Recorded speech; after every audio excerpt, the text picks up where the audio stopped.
La place Jemaa l'Afna. Jemaa l'Afna est une place unique au Maroc. Probablement dans le monde entier. En 2001, Jemaa l'Afna a été distingué par l'UNESCO comme patrimoine oral et immatériel de l'humanité, et ce, grâce à l'initiative menée par Juan Guaitizolo, écrivain espagnol vivant à Marrakech, et d'intellectuels marocains, mais aussi avec le soutien de l'association, les Amis de Jemaa l'Afna. Elle est située au cœur de la médina de Marrakech, au pied du minaret de la Koutoubia et des souks. C'est le point de rencontre principal entre l'ancienne médina et la ville moderne. La place Jemaa el Afna est entourée de boutiques, de cafés, de restaurants, d'hôtels et de locaux administratifs. Avec ses spectacles ininterrompus, elle est animée à toute heure de la journée. Mais c'est à la tombée du jour qu'elle révèle toute sa splendeur. Conteurs, jongleurs, herboristes, écrivains publics, charmeurs de serpents, porteurs d'eau, musiciens, bonimenteurs et cartomanciennes, jouent ensemble une partition sans aucune mesure. Mais indépendamment les uns des autres. Tous les jours, des gnawas dansent et sautent au rythme du tambour et des krakebs, des orchestres berbères entonnent leurs mélopées, des conteurs vous emportent dans le monde imaginaire des 1001 nuits.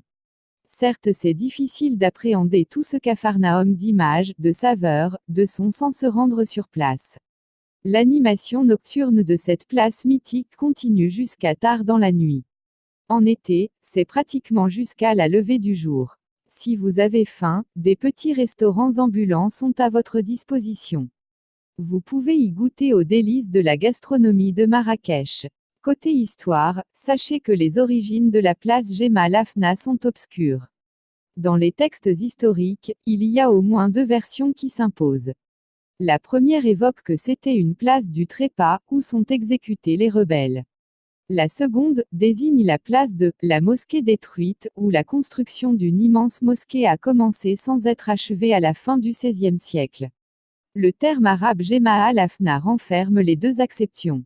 La place Jemaa l'Afna, du lever du soleil aux confins de la nuit, est foulée toute la journée par les touristes étrangers pour le plaisir des yeux et les achats de souvenirs, par les touristes nationaux pour les contes et attractions folkloriques marocaines, et par ses nombreux travailleurs et corps de métier, du boutiquier au restaurateur en passant par les animateurs en tout genre. Décriée ou aimée, la palpitante place Jemaa l'Afna Marrakech est pourtant depuis des lustres le cœur névralgique de la médina de Marrakech, lieu de justice des temps anciens, lieu de passage obligé pour les touristes, lieu d'animation reconnu par l'UNESCO depuis 2001, agora d'événements culturels anciens et récents. Au niveau de sa position géographique, l'on peut considérer la place Jemaa l'Afna Marrakech comme un point de jonction entre la partie moderne de Marrakech, Guélise, et l'ancienne partie historique de Marrakech, la Médina. La place Jemaa l'Afna se situe pourtant au cœur de la Médina malgré sa localisation périphérique sud-ouest dans celle-ci. Positionnée non loin du palais royal et au pied du minaret de la célèbre mosquée de la Koutoubia, après avoir longé le trek El Koutoubia où stationnent les calèches de Marrakech, elle est le point de départ et la porte d'entrée dans les fameux souks de la Médina.